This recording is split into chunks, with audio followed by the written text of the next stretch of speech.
Five,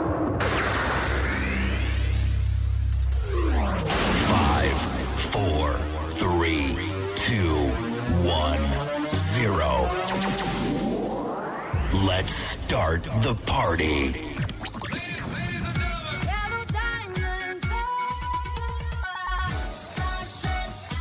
107.8 WKWK FM, the best station for you. Let's start the party. Assalamualaikum warahmatullahi wabarakatuh. Hai. Masih setia bersama Dinaya ya. Yang sayang Dinaya, yang kangen Dinaya. Aduh, maaf. Maksudnya sayang sama kita semua deh. Nah, di kali ini Dinaya ditemani oleh cuaca yang mendung, suasana adem ayem dan bahagia untuk semua pendengar setia WKWK. Masih di 107.8 WKWK FM, inspiratif dan masa kini. Oke, sugeng enjing untuk semua pendengar WKWK lovers. Bagaimana dengan sobat WKWK untuk mengawali pagi ini? Ayo, gimana? Apa kabar gagas ke kantor, sekolah, atau berkebun? Walaupun kebunnya tetangga ya kan, nggak apa-apalah, yang penting kan bergegas kebun gitu. Tapi kan ini pandemi kak, oh iya lupa, jadi hashtagnya ya di rumah aja nih. Iya nggak apa-apalah, yang penting sebelum mengawali aktivitas pagi ini, jangan lupa ya sarapan, karena sarapan itu penting juga loh untuk kesehatan. Di samping itu, sarapan pagi itu kewajiban bagi setiap anggota rumah untuk membantu si ibu, mbok, biung, mae, bunda menghabiskan masakannya biar nggak kelihatan mubazir gitu. Ya nggak bercanda bunda. Ya intinya sarapan pagi itu memang penting ya sobat, kayak Dinaya nih. Dinaya tanpa sarapan pagi itu bagaikan ambulan tanpa uwir. Nah, untuk semua sobat lovers, mumpung lagi pada asik nih dan kusyuk dengari WKWK FM, nah kali ini Dinaya mau ngasih seputar informasi Jawa Tengah.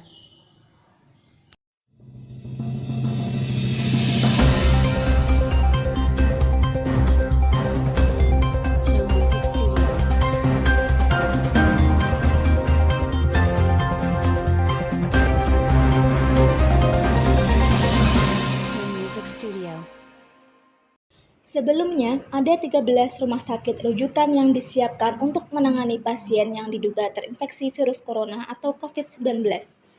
Setelah adanya pasien positif corona meninggal dunia, Pemprov Jawa Tengah menambah rumah sakit rujukan menjadi 46 lokasi. Gubernur Ganjar Pranowo mengatakan 46 rumah sakit rujukan itu disiapkan untuk menangani pasien yang diduga terinfeksi virus corona, sehingga penanganannya akan lebih cepat dan tidak menyebar semakin luas. Ganjar menjelaskan, masyarakat tidak perlu panik dan bisa menghubungi rumah sakit rujukan yang dekat dengan tempat tinggalnya, terutama jika merasakan gejala-gejala mirip terinfeksi virus COVID-19. Menurutnya, masyarakat juga bisa memanfaatkan hotline dari Dinas Kesehatan Jateng maupun Kementerian Kesehatan untuk mendapatkan informasi seputar virus corona. Jawa Tengah sudah menyiapkan beberapa rumah sakit, ada kurang lebih 13, dengan tempat-tempat isolasi yang ada. Dan hari ini insya Allah kita siapkan tambahan. Hari ini akan kita tambah 46 rumah sakit yang akan kita siapkan untuk membackup lagi. Jadi harapannya Bapak Ibu tetap tenang, jaga kesehatan terus, cuci tangan sesering mungkin. Lebih lanjut, Ganjar menjelaskan pihaknya juga telah berkomunikasi dengan Pemkab atau Pemkot terkait dengan pencegahan penyebaran virus corona, termasuk memberikan edukasi dan informasi kepada masyarakat bagaimana upaya dan tindakan tentang penanganan wabah virus corona. Vina Rahmatika melaporkan. Baik pendengar setia WKWK FM, untuk mengetahui bagaimana kondisi saat ini tentang penyebaran virus corona, Dinaya telah terhubung dengan salah satu rekan Tias yang akan melaporkan langsung bagaimana kondisi terkini tentang penyebaran virus corona di Rumah Sakit Karyadi Semarang. Ya, rekan Tias, bagaimana kondisi terkini di Rumah Sakit Karyadi Semarang yang berhubungan tentang penyebaran virus corona di rumah sakit saat ini? Terima kasih Dinaya. Lagi-lagi virus corona atau COVID-19 kembali menelan korban jiwa. Seorang pasien positif COVID-19 di Jawa Tengah meninggal dunia di Rumah Sakit Karyadi Semarang. Gubernur Jawa Tengah Ganjar Pranowo menyatakan pasien berusia 43 tahun yang berjenis kelamin laki-laki tersebut meninggal dunia pada Selasa dini hari, sekitar pukul 3 pagi waktu Indonesia Barat. Berdasarkan rekam jejak pasien tersebut, melakukan perjalanan ke Bali sebelum jatuh sakit. Di Jawa Tengah, saat ini terdapat 4 pasien terjangkit virus corona yang dirawat di 3 rumah sakit, yakni Rumah Sakit Karya di Semarang, Rumah Sakit Dr. Mawar di Solo, dan Rumah Sakit Tidar Magelang. Sementara itu, jumlah pasien positif terpapar virus corona di Indonesia bertambah menjadi 277 orang. Menurut juru bicara penanganan virus corona Ahmad Yulianto, peningkatan terbanyak berasal dari wilayah DKI Jakarta. Penambahan pasien positif COVID-19 juga terdapat di Kalimantan Barat. Seorang TKI dari Kalimantan Barat dinyatakan positif terjangkit COVID-19 setelah pulang dari Sarawak, Malaysia, 9 Maret 2020. Pasien dengan gejala pneumonia disertai batuk dan sesak nafas tersebut langsung dirawat di Rumah Sakit Umum Abdul Aziz Singkawang. Ika Yulianing Tias melaporkan dari Rumah Sakit Karyadi. Biar tak sampai tuntas, Pak. Buktikan kita mampu mengatasinya, Bang. Ya. Tunjukin semangat kita. Jangan ada korban lagi. Buktikan kita peduli. Gawat, perang antar kampung. Stop. Aduh, ada apa ini? Sesama warga kok saling serang? Serang-serang nyamuk, Pak RT. Oh, serang-serang nyamuk toh. Bagus. Cegah demam berdarah. Pemberantasan serang nyamuk seminggu sekali. Kompak serentak. Sekarang juga. Pemberantasan sarang nyamuk memang harus dijadikan gerakan serentak agar demam berdarah bisa kita atasi. Setuju, Pak RT. Iya. Jangan ada korban lagi. PSN serentak. Demam berdarah, tamat. Pesan ini disampaikan oleh Kementerian Kesehatan Republik Indonesia. Halo sahabat setia pendengar WKWK FM, balik lagi nih bersama saya Nafiah dalam acara Bincang-Bincang Inspiratif. Nah, kali ini Nafiah ditemenin sama cewek solehah, cantik, dan tentunya sudah mempunyai pasangan dong. Ini dia, Uli Kufita. Selamat siang Mbak Uli. Iya, selamat siang. Uli ini adalah sosok inspiratif yang memutuskan untuk menikah di usia muda. Padahal, kebanyakan di usia seperti beliau, banyak perempuan menghabiskan dengan shopping, jalan sama teman-teman, dan kuliah. Nah, selama 7 menit ke depan, kita akan berbincang-bincang seputar nikah muda bersama Uli Kufita. Pernah nggak sih Mbak Uli mempunyai rencana nikah di umur yang semuda ini? Oke, terima kasih. Di sini mungkin kita kenalan dulu kali ya. Nah, nama saya itu Uli Kufita Imtihana. Nah, saya itu masih kuliah di semester 6 di sebuah perguruan tinggi yang ada di Kudus. Dan di sini saya mau bercerita, kita mau sharing tentang nikah muda gitu. Nah, tentang pertanyaan tadi, pernah nggak sih saya tuh berpikiran untuk menikah muda gitu. Nah, sebenarnya dari dulu awalnya tuh saya nggak pengen, belum memiliki niatan untuk nikah muda. Karena apa? Karena ya layaknya para anak muda zaman sekarang gitu, kita pengen merasakan bebasnya anak muda gimana, terus kemudian ingin menikmati kesendirian tuh bagaimana, menikmati kebebasan gitu. Nah, tapi seiring berjalannya waktu, Allah itu mendatangkan seseorang yang mendatangkan seseorang yang entah kenapa dia itu bisa merubah semua pandangan hidup gitu. Yang awalnya aku itu kalau bahasanya itu banyak tingkah lah, terus kemudian susah diatur gitu, pokoknya bukan tipe orang yang gampang dikekang gitu loh. Nah, sedangkan Allah mendatangkan seorang laki-laki yang dia itu sangat penyabar, kemudian dia itu baik hati, kemudian dia itu bisa mengerti, sangat mengalah gitu. Nah, dengan seiring berjalannya waktu, entah kenapa Allah itu memberikan perubahan di dalam hati saya, di dalam diri saya untuk kayaknya ini deh jodoh aku gitu. Kayaknya Allah sudah mendatangkan seseorang untuk menjadi seorang imam gitu, yang harus nanti bersama-sama untuk menuju ke dalam surga itu. Nah, kemudian ketika saya sudah berpikiran seperti itu dan suami saya juga sudah mantap dengan saya gitu, kemudian sang suami bilang ke orang tua itu layaknya pacar datang, bukan pacar sih sebenarnya, karena dulu kita emang nggak pacaran. Jadi saya dengan suami itu modelnya kayak ta'aruf gitu loh. Jadi nggak ada aku cinta kamu mau nggak jadi pacar aku, itu tuh nggak ada dalam kasus kita, itu nggak ada, karena memang kita tuh benar-benar ingin mendapatkan ridhonya Allah. Nah, ketika kita ingin mendapatkan ridhonya Allah, maka kita harus mengikuti aturannya Allah. Aturannya Allah itu apa? Kita sebagai seorang muslim muslim maupun muslimah, kita dilarang untuk bersentuhan antara laki-laki maupun perempuan yang bukan mahramnya, dan kita sangat menjaga itu. Kita benar-benar tidak saling bersentuhan, tidak saling boncengan, dan ketika kita mantap benar-benar sudah yakin bahwa memang kita ini cintanya atau sukanya itu udah benar-benar, nah mas suami ini datang ke orang tua dan bilang ingin serius dengan saya, dan kemudian Allah juga membukakan hati ayah dan ibu gitu, dengan pertimbangan tanpa ada pertimbangan bagaimana dia anaknya siapa, bebet bobotnya gimana, itu nggak ada.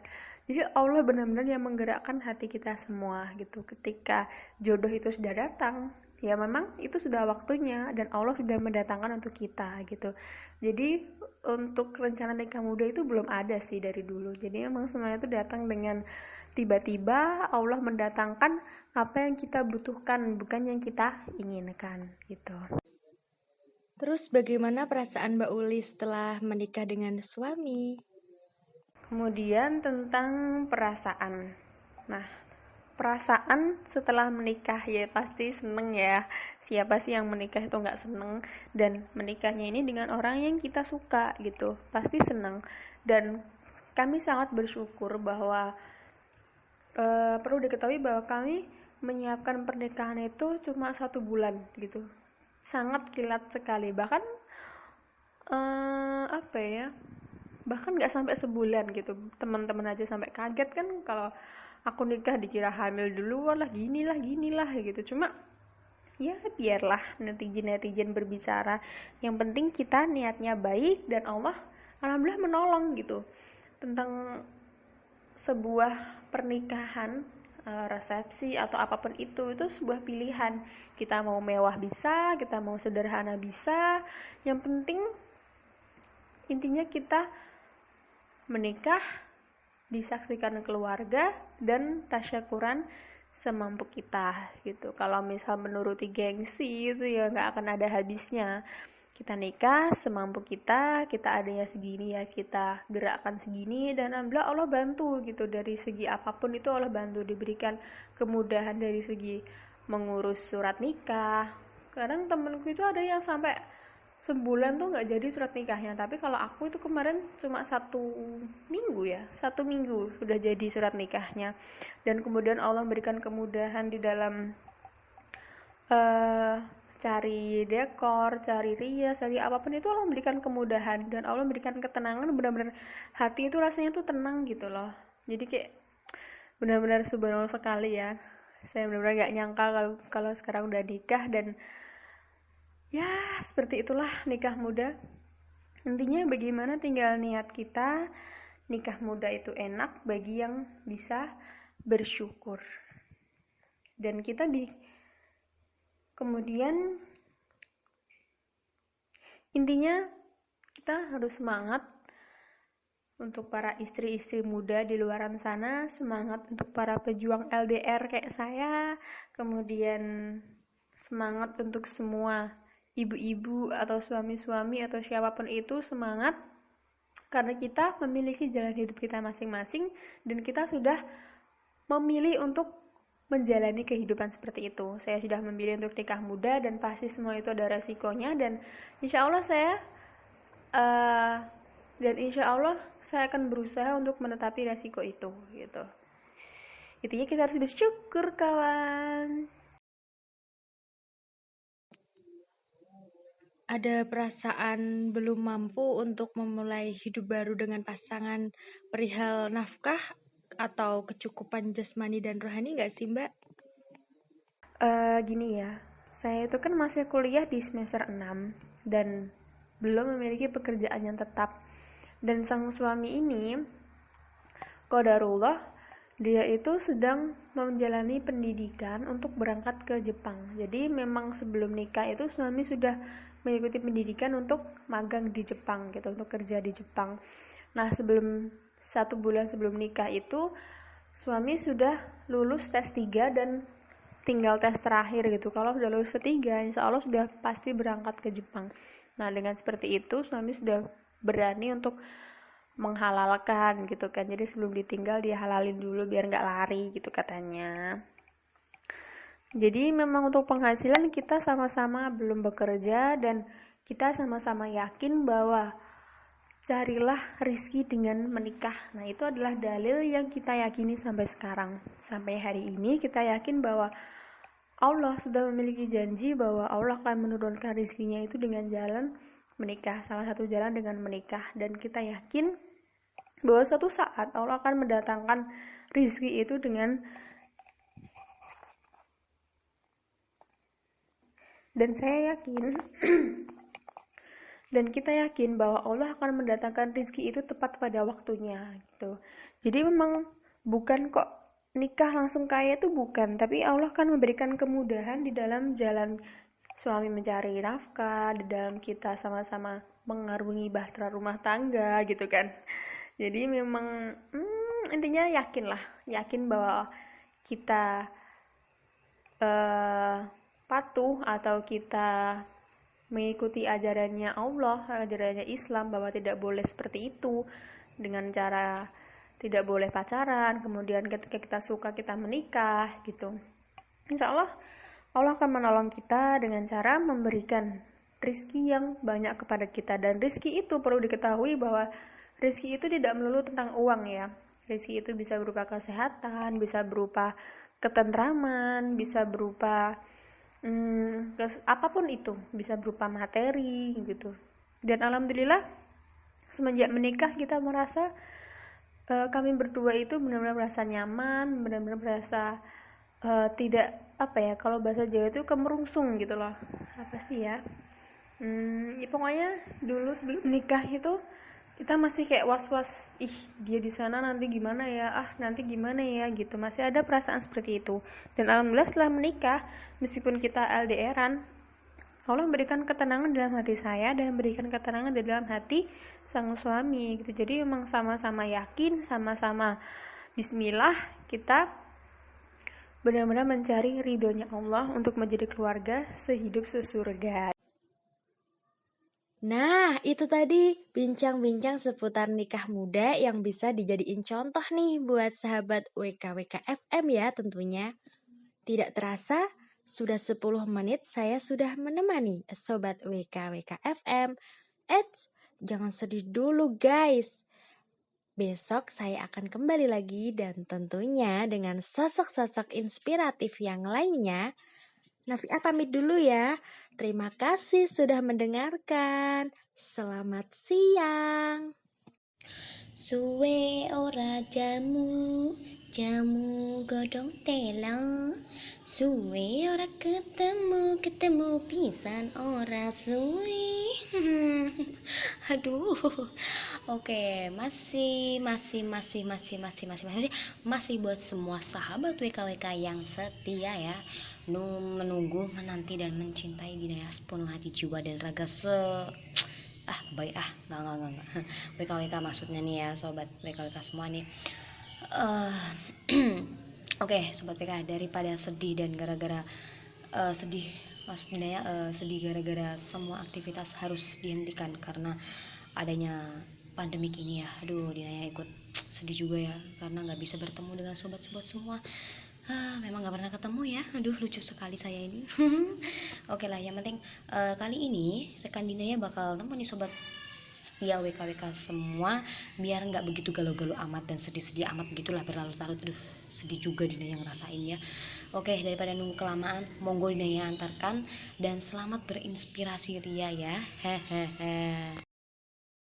Salam rindu takkan layu, salam sayang takkan hilang. 107.8 Radio WKWK FM, inspiratif dan masa kini.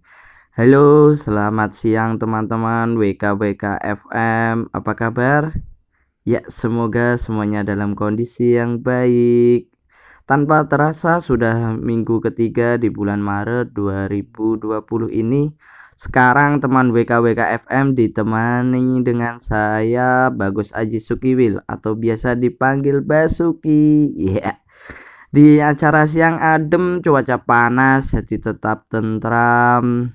Teman WKWK FM juga bisa request lagu dan kirim salam di nomor 085703117553 atau telepon di 765432. Buat teman-teman WKWK FM yang pengen banget berekreasi keluar kota atau keluar negeri di weekend ini, tapi waktu tidak memungkinkan atau dana terbatas, ya sudah deh.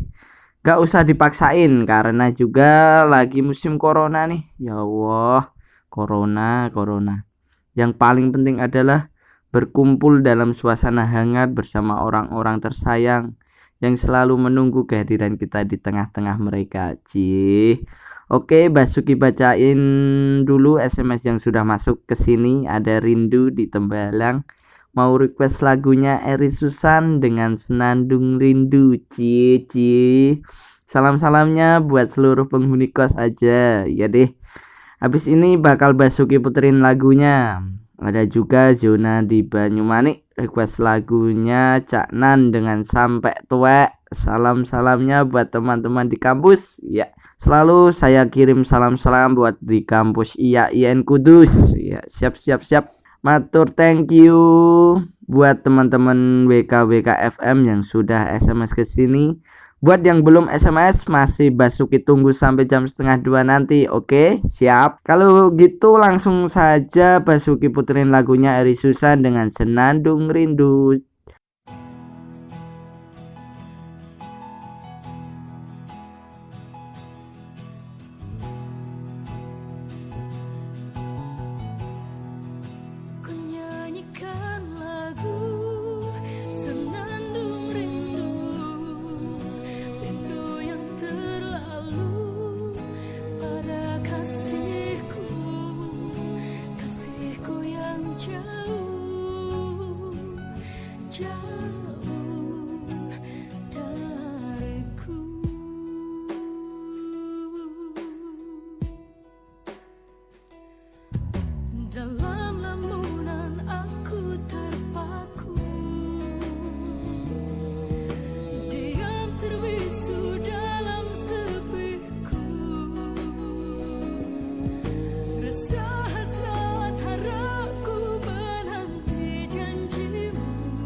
Masih di WKWK 107.8 FM bersama Basuki. Di sini akan bagi-bagi tips selanjutnya. Ini masih tentang kesehatan. Southerners yang suka shopping nih atau yang lagi belanja baju, biasanya sebelum dibeli kita coba-coba dulu ya, kemudian kita bayar dengan uang kertas.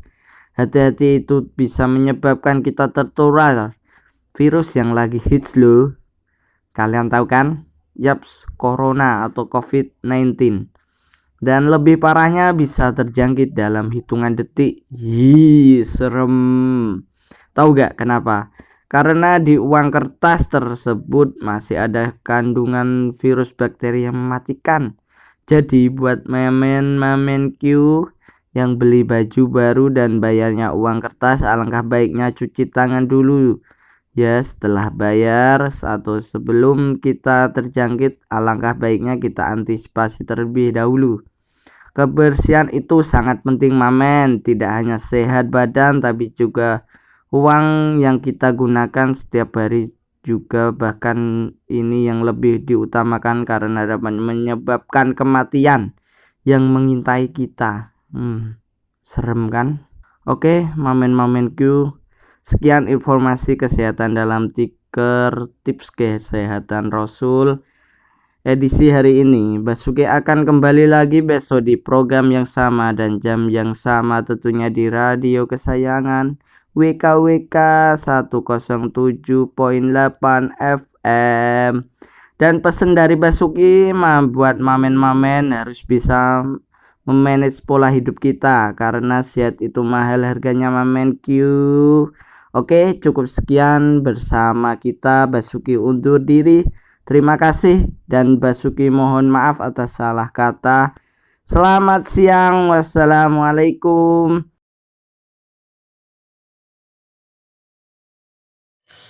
Oke, masih kembali di 107.8 WKWK FM, inspiratif dan masa kini. Nah sobat, nggak terasa banget ya, ternyata sudah 30 menit nih Dinaya nemeni sobat WKWK yang hashtagnya di rumah aja ya. Oke, terima kasih nih buat sobat semua ya yang masih setia mendengarkan Dinaya dari segmen awal sampai akhir. Begitu banyak perjalanan kita yang telah kita lewati bersama-sama ya, menyentuh hati sekali. Aduh ya ampun, jadi bucin nih. Oke deh, gini deh, satu pesan dari Naya ya buat sobat semua, tetap jaga kesehatan ya sobat. Seperti yang kita ketahui bahwa dampak dari penyebaran virus corona ini memang semakin mengkhawatirkan. Begitu banyak bagaimana banyak penyebarannya itu dari tempat kita itu hampir saja ya, ada saja lah, ada lah. Ya semoga aja semua ini akan indah pada waktunya ya. Nah loh, oleh sebab itu tetap waspada ya teman-teman, juga jaga kondisi tubuh dan jangan lupa tetap berdoa kepada Tuhan yang Maha Kuasa agar kita semua terlindung di sepanjang masa, seperti kasih ibu ya. Jadikan masa lalu itu sebagai guru dan lewati semua proses ini dengan sebagai perubahan. Oke, Dinaya pamit untuk kedepannya, semoga kita baik-baik semua. Bangkit Indonesiaku, bangkit negaraku, bangkit semua teman-teman Dinaya dan sobat-sobat Dinaya. Tetap jaga kesehatan, oke? Dinaya pamit. Wassalamualaikum warahmatullahi wabarakatuh.